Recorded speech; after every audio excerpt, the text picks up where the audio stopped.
Gracias y paz, hermano, que la gracia de Dios esté con ustedes.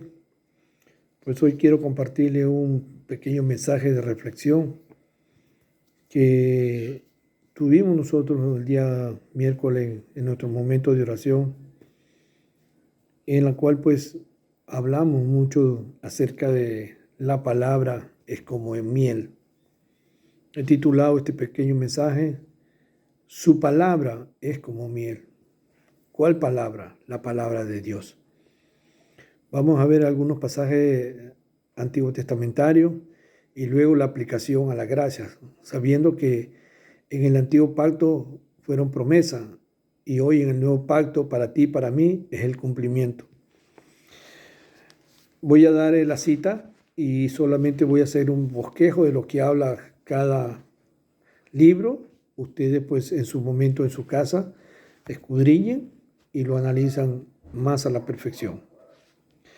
Comenzamos, como nos dice el salmista David, en el Salmo 119, versículo 3. El salmista viene hablando sobre el alimento que es por medio de la palabra. David, que fue escogido como rey, él clama a Dios y entiende que el alimento que él necesitaba era por medio de la palabra. Por eso usa la forma figurada de la miel que endulza, ¿no? Y para él recibir la dirección de Dios le endulzaba su mente y penetraba hasta los tuétanos cuando Dios le hablaba y lo direccionaba para llevar esa palabra al pueblo. También nos habla en el libro de Jeremías, capítulo 15, versículo 16. El profeta viene retomando lo que ya el salmista lo había dicho, pero el pueblo de Dios que sabía y conocía de la Torá o del Talmud, ellos eran muy inescrupulosos para leer la palabra, para entender la palabra, para entender el mensaje de Dios. Entonces aquí el profeta Jeremías, sigue hablando de la palabra como alimento, porque en la palabra que él recibía había gozo y fueron adoptadas espiritualmente, porque todo lo que venía le venía al espíritu, no le hablaba físicamente, sino espiritualmente. Y esa palabra para él era como miel. El profeta Ezequiel también nos da una vasta experiencia de cómo él hablaba al pueblo de Israel y a través del capítulo 3, versículo 3, también vuelve a confirmar acerca del amor por la palabra. Porque en el antiguo pacto ellos tenían amor por la palabra, aunque sabían que muchas veces ellos eran vituperados, señalados, aserrados. Ya la historia cada quien lo conoce, cómo murieron los profetas. Pero era ¿por qué? Por causa de la palabra. Porque ellos tenían amor por la palabra. La recibían como esa miel que sirve para endulzar, que sirve para el sabor. Así la recibían ellos y así de esa manera ellos la expresaban. Si nos vamos para el tiempo del maestro, veamos qué nos dice el evangelista Juan en su capítulo 15, versículo 3. Porque dice que la palabra es la que purifica y hace una limpieza interna dentro de los discípulos. Porque la palabra que el Señor le manifestaba a los discípulos, pues era un ayo para ellos. Porque iba en contra de los ritos y costumbres que ellos estaban practicando. Por eso le dice el evangelista Juan aquí en el capítulo 5 que la palabra. Esto mismo nos lo confirma el apóstol Pablo para nuestros tiempos. En la primera carta a los Corintios, capítulo 6, versículo 11. Pablo viene hablando acerca de la limpieza espiritual. Recordemos que, como dice el libro de Romanos, que esto no es comida ni bebida, el reino de Dios no es comida ni bebida, sino justicia, paz y gozo en el espíritu.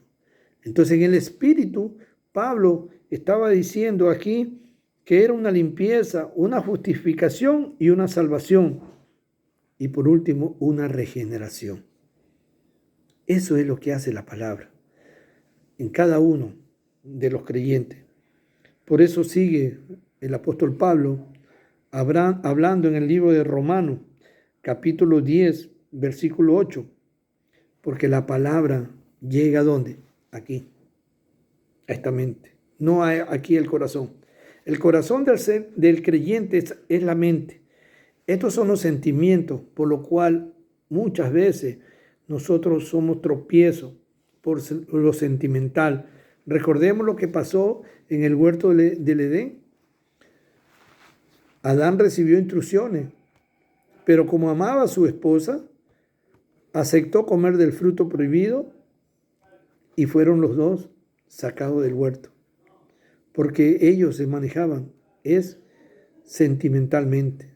Y con Cristo no es sentimiento, es relación, obediencia a sus mandamientos y a su estatuto. Pues el contexto de Romanos capítulo 10 viene hablando siempre a los hermanos, a los cristianos. Y todo aquel que en aquel momento confesaba que Cristo era el Señor, lo mataban. ¿Pero por qué? Porque ellos aceptaron, ellos recibieron esa palabra como miel. Y aún los cristianos que iban y lo llevaban al Coliseo romano, al sacrificio, ellos iban cantando gozosos porque ellos sabían en quién habían creído. Porque esa palabra que ellos recibieron, la recibieron como miel, como dulce a su paladar. Pablo sigue hablando en la primera carta de Tesalonicenses, capítulo 1, versículo 5.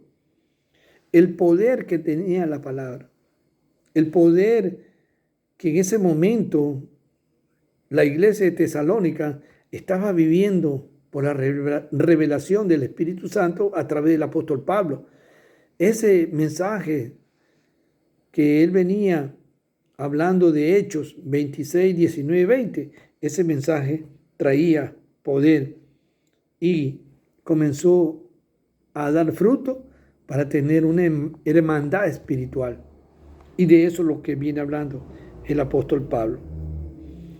Entonces, estamos viendo que en nuestros tiempos la palabra tiene que ser así, como miel, recibirla como miel.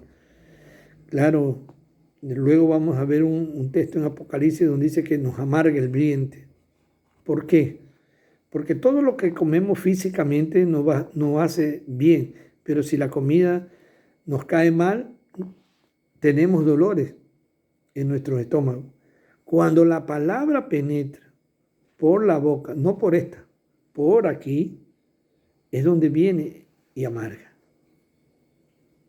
Porque no la comemos físicamente, sino que la comemos espiritualmente. Y cuando viene el Espíritu, nos habla a nosotros, nos habla nuestra conciencia. Porque en la conciencia están los deseos de los ojos, deseo de la carne y la vanagloria de la vida. Porque yo pongo un ejemplo, yo le digo a la mano agarra, la mano agarra. Le digo a los ojos codicia, los ojos codician. Y si yo quiero verme más alto que otro, pues yo me veo más alto que otro. Por eso viene la vanagloria de la vida. Eso lo tenía Lucifer cuando fue creado. Y de eso la iglesia hoy en día tiene que estar siempre velando por ello. Sigue hablando el apóstol Pablo en la segunda carta de Tesalonicenses, capítulo 3, versículo 1, que la palabra dice que nos lleva a ser hermanos espirituales. Exhortados los unos a los otros en amor, dice, para edificación. Entonces nos muestra que es la palabra la que nos lleva a ser hermanos espirituales. Y termino este pequeño mensaje en Apocalipsis capítulo 10, versículo 9, para que ustedes vean, entiendan que la palabra es como miel. Analiza estos pasajes a la luz de tu vida, a ver si esa palabra no te está amargando, si la palabra, el evangelio que tú recibes, lo estás recibiendo como esa miel. Que la gracia de Dios esté con cada uno de vosotros. Gracias por prestar atención y sobre todo que analicen a la luz de ustedes y que el Señor sea obrando en gran manera. Gracias y paz.